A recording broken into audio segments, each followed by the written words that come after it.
Good day, great day, and grand day to you all.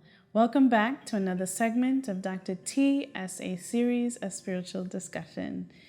Hi, everyone. Okay, so today's topic is on guilt and shame. Now, I know many of us has gone through periods in our lives where we felt guilty or ashamed of something, a circumstance, a behavior, an incident, whether it's something that we've experienced and it brought about immediate guilt and shame, or when we reflect back on our lives, on our past, on our behavior, and because of that we experience guilt and shame, or seemingly not wanting to get over something that we have done that we know or felt like we should not have done it and can't take it back. I want to spend some time this evening on the idea or the understanding of guilt and shame and where it really comes from. So, when we experience guilt and shame, I want to pose this question to everyone, to all my viewers. Don't you find that you stay in that energy for a long time or longer than you would really want to?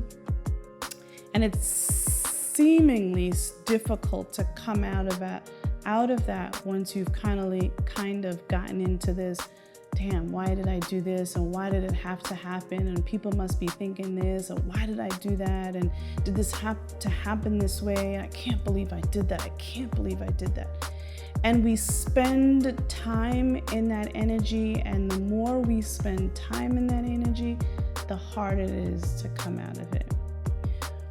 One of the things that I have learned that has been a life-changing experience for me is that when we sit inside or continue to experience guilt and shame, it's almost as if it's a setup from negative energy to keep us stuck there and not move. Because when we are in that energy and we allow the energy to take place and we allow the energy to take force or take time within our space, we are allowing that energy to take us away from what is it that we can learn from what it is we're guilty of or we're shameful of. The energy of being stuck in that guilt and shame is a road that we take that does not bring understanding. It's an energy that we entertain that does not bring enlightenment. We can't change the past. We cannot change the past at all. But what we can do is learn from it. When we take the initiative, or when we take that step and say to ourselves, okay, it's done. I can't change anything. I can't change what I did, but I can sit within that space and ask myself, how did that happen? How did I allow that to happen? What got me to that point where I've allowed this situation to occur that wasn't beneficial to you, or what isn't beneficial to me? And what is it that I can learn from it? So I'm taking more initiative and a growth-minded mindset as opposed to a depleting, deprecating mindset. The energy of the two is two totally different energies. One that keeps us stuck and one that keeps us moving. One that seemingly ends to a downward spiral of energies or feelings that doesn't benefit us, and one that takes on an energy of activation, creation, doing and learning better and becoming better. Which one has life-sustaining force in it? Is it the one that is of deprecation, guilt and shame, and feeling sorry for yourself? Or is it the one that we are engaging in learning and wanting to move forward and wanting to pick ourselves up and keep moving again? There is an essence of wanting to understand why we are where we are. And that's important.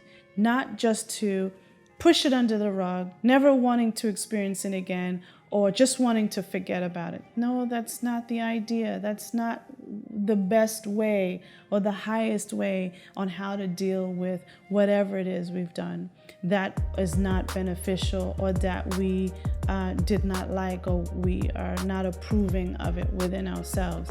It's how did we get there? How did we get there? What is it that I need to learn from that experience? Okay, I fell, and we all will fall. But in that falling, what is it that we can learn from it, and how do we advance and bring ourselves to the next level?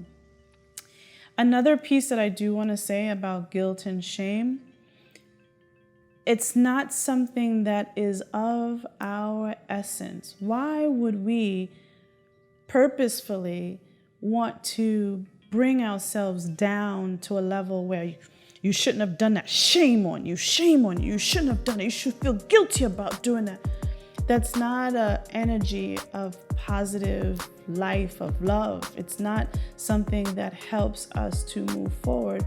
It keeps us stagnant. It keeps us in an energy that is not, again, that's not fruitful, that's not energizing, that's not beneficial for us. So my essence, my spirit, my gut wouldn't purposefully send those thoughts to me to make me feel bad about myself. That's not of light. That's not of light. So being mindful of where those thoughts come from that wants to make you feel shameful for behavior, investigate where is that coming from, because it's not of your light. Your light will tell you, you know what, I did mess up. No, it doesn't feel good. And because it doesn't feel good, or I messed up, how do I learn from that? How do I learn from that experience and move on? How do I learn and heal from that experience and move on?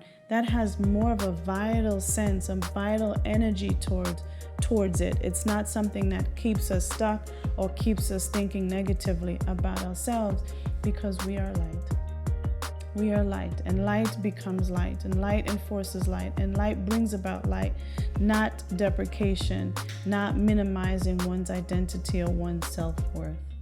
So that's my piece, a brief piece on guilt and shame. I hope it was helpful for you all. Thank you so much for watching. Remember, you're loved. Namaste. Remember to click and subscribe to the channel. Love you all.